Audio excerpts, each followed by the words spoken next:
Sentire Media. Welcome to the Stop Italian Sounding podcast, uncovering authentic Italian food. I'm your host, Robert Campana, and join me as we delve into the rich heritage of genuine Italian food, exploring its legends, history, and traditions. Through important tips and insightful interviews with industry professionals, you'll gain a deeper understanding of authentic Italian food. Welcome back, everyone, to the Stop Italian Sounding show, uncovering authentic Italian food. So, today we're going to be discussing a food that everyone always thinks about when the word Italian products are mentioned, perhaps one of the most known Italian products around the world, and I am referring to prosciutto. We're going to be discussing what it is, talk briefly about its history, and we're also going to explain the two different types of prosciutto in Italy so that you are not confused the next time you're there and you're ordering some prosciutto. So, at the end of the episode, also, I'll offer a few simple ways to enjoy it. Anyway, let's start. What specifically is prosciutto? Well, prosciutto is a type of dry cured Italian ham that is typically thinly sliced and served uncooked, or better said, cured. It's made from the hind leg or thigh of a pig, and the process involves curing the meat with salt and sometimes other seasonings, then air drying it for an extended period of time, going from several months to over a year. And prosciutto has a distinct and delicious taste, in my opinion, that's rich, savory, and even slightly sweet. The curing process helps to enhance the natural flavors of the pork, resulting in a complex taste profile, even with hints of saltiness and nuttiness. And the texture, I would say, is quite tender and delicate, with the meat basically melted in your mouth because, of course, it is best when thinly sliced. And depending on the specific type of prosciutto, how it's aged, and where the pigs are raised, and of course what they eat, there are variations in flavor ranging from more mild to a little more intense. So there are different variations of prosciutto depending on the area of Italy that is produced in.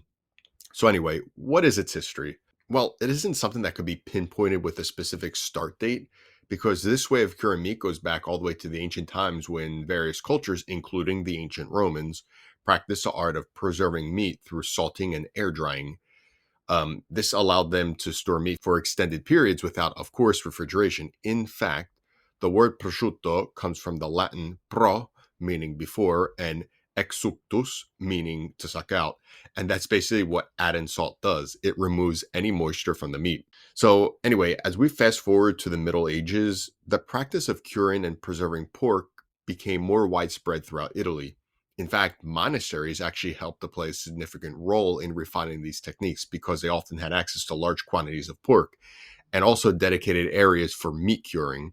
And over time, different regions of Italy started to develop their own unique methods and style of prosciutto production. For example, we could think of the two most known, at least here in North America, prosciutto di Parma and prosciutto di San Daniele, which both became renowned for their distinct varieties of prosciutto, each, of course, with its own specific characteristics in terms of flavor, texture, and aroma.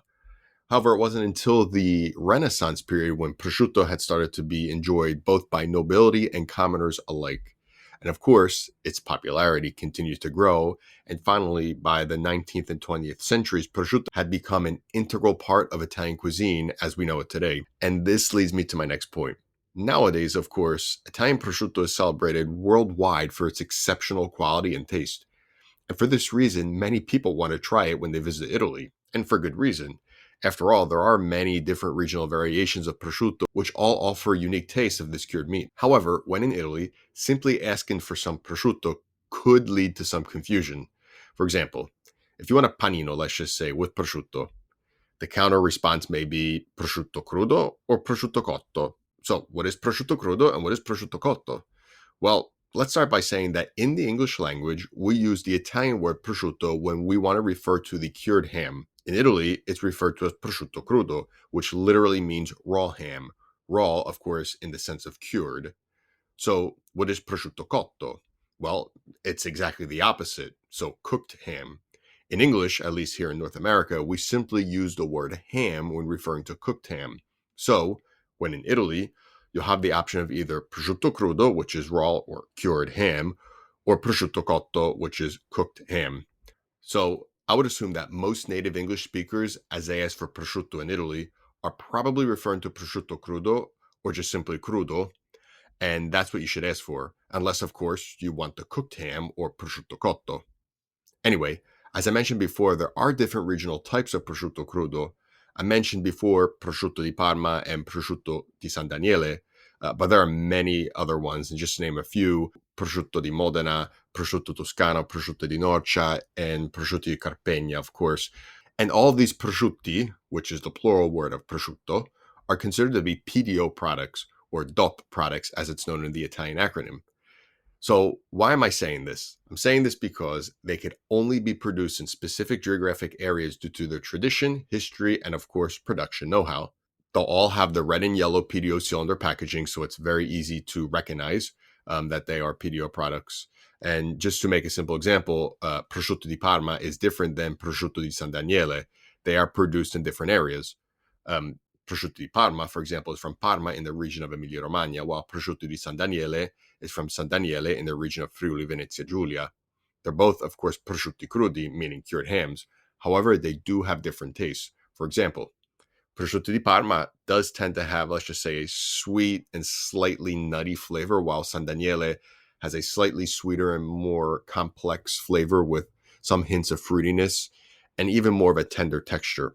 And the reason for this is because the air where San Daniele is produced is drier than the air where prosciutto di Parma is produced. So basically, of course, it's up to you and your own personal preference as to what Italian prosciutto you like, because there are many different ones to enjoy. For example, in a sandwich or by itself or with some cheese, which could be perfect for an appetizer or aperitivo.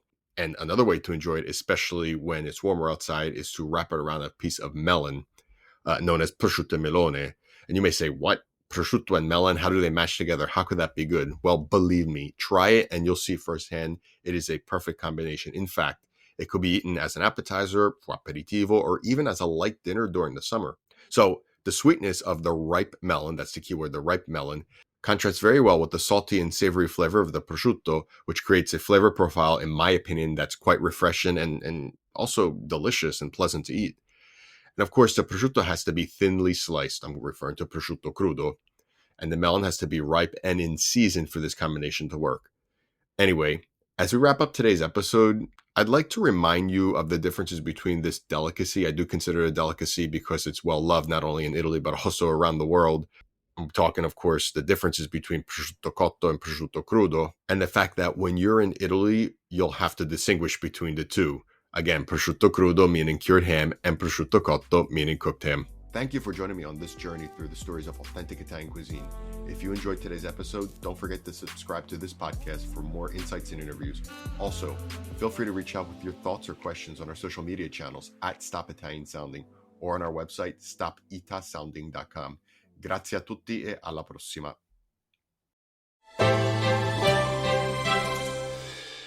Hey, podcast producers and show hosts. Do you want to join a podcast network that celebrates all things Italian? At Sentire Media, we understand the allure of Italy and its unique culture. Our devoted team of hosts and producers are all driven by their shared passion for Italy. And we work tirelessly to create the best lifestyle podcasts and content that will whisk you away to the very heart of Italy. With us, you can savor the mouth-watering flavors, get lost in the stories from the past, break down the cultural barriers, and truly immerse yourself in the vibrant traditions of this intoxicating country. If you have a great podcast idea or are already in production and would like to join Sentire Media, head over to sentiremedia.com, that's SENTIRE media.com, and find out how to submit your show.